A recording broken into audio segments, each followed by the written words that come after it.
we are going to light charcoal without having any kind of lighter fluid or anything. Lighter fluid not only is dangerous, but it can also leave a taste on your food. This is the first in a series of recordings we're going to do on how to cook in a box oven. And a box oven is literally that. It's a cardboard box made into an oven that you can use outdoors. I love to use my box oven in the summertime because it doesn't heat up the house if I want to make something like brownies. In order to start the charcoal today, without having any kind of lighter fluid or anything, we are going to start by having a tin can here. This is an aluminum can. This can is from tomatoes, I believe, but it doesn't matter. It's one of those big cans like you can get at Smart and Final. And we've used what's called a church key, which is a can opener that makes like little triangle cuts to put holes around the bottom, because in order to start a fire, you have to have air. Oxygen is very, very important. The other thing I've got here is a rock. We're going to use that again to kind of prop this up so that we can still get air underneath it. And we've got charcoal briquettes, newspaper, and I've got a tray to put this on just so it doesn't burn the ground underneath and make it all black and charcoaly. I have a metal table that I have this on right now. I also could just have it directly on the cement outside or on the dirt outside. Don't put it on something that can light on fire or melt. So let's start this out. We are going to take the tin can here. We are going to place a rock under one side. I'm going to try to face this so you guys can see inside of it. At least sort of see inside of it. I'm going to take a newspaper, which I just am using ads that are dull. You don't want shiny ads. You want the ones that are dull.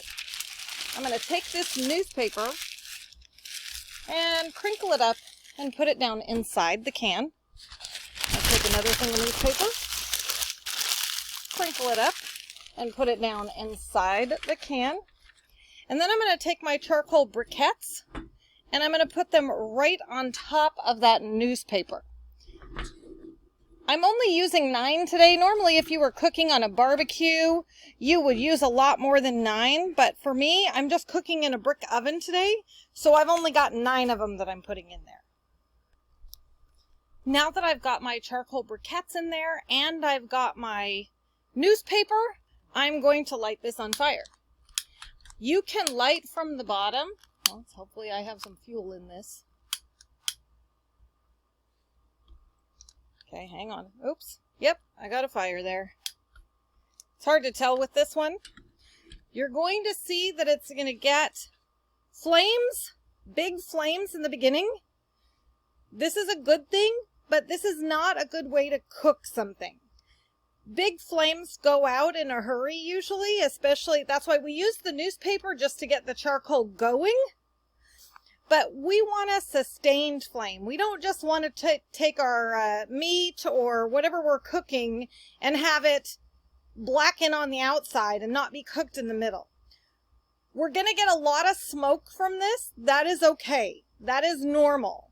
That's why we want to make sure that we are somewhere near water, number one, just in case we have a problem. But we also want to make sure that we're clear. We don't have a lot of stuff around us, and we're not going to get the smoke blowing in our face so that we get sick from that smoke. I'm outdoors. Don't ever do this inside a house. Never, never, never light a fire inside a house or try to get charcoal going inside a house. It is also perfectly normal that this charcoal is that the flames are going to go out. That doesn't mean anything's wrong. You just have to be patient. Getting charcoal ready to cook on is an exercise in patience. So hang on, let's see what happens here. The flames have started to go out. We've got smoking going on. We're going to be patient. We're going to just keep watching. The physics here, the air is going up inside our can. It's rising out the top. And you're going to keep seeing this smoking until the charcoal is ready to go. We will know the charcoal is ready to go when it doesn't have any flames and it's got a little white ashiness to the outside. And usually you'll see some red glowing as well. So we're going to just wait. So it's been about 2-3 more minutes, and you'll see that it can feel like it's out right now.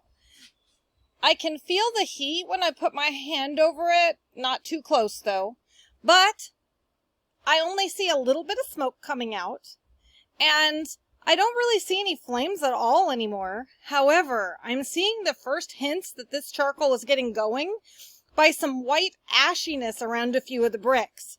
It's still not ready. It's still not nearly hot enough. I don't see any red hot coals, and I'm not seeing widespread like white edges on everything. So we're going to let it go a couple more minutes.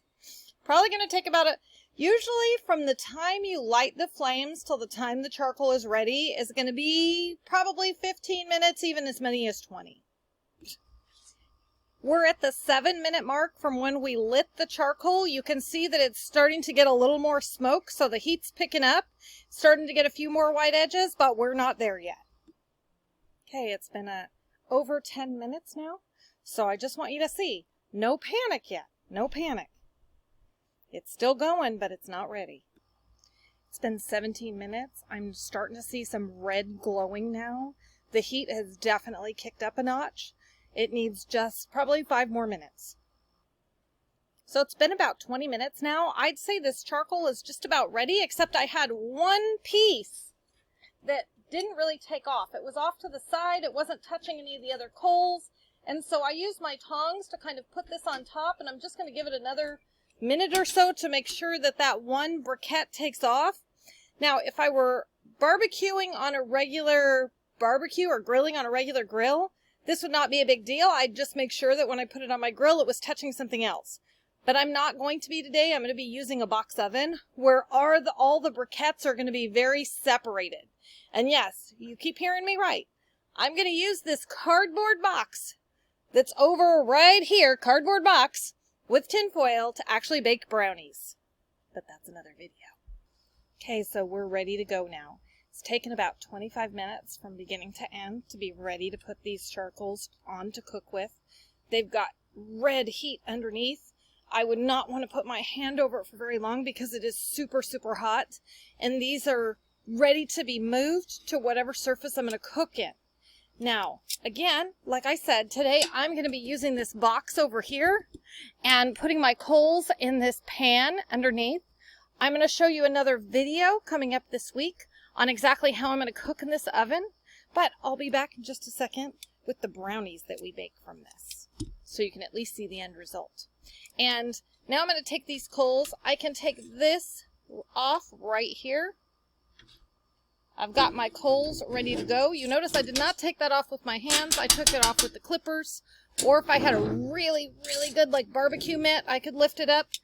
This is hot. This will burn you. I have a hose nearby just in case I had a problem. Fire safety should be always your first concern. And now for the exciting part. Let's see what those charcoals cooked for us. So I want to put my gloves on.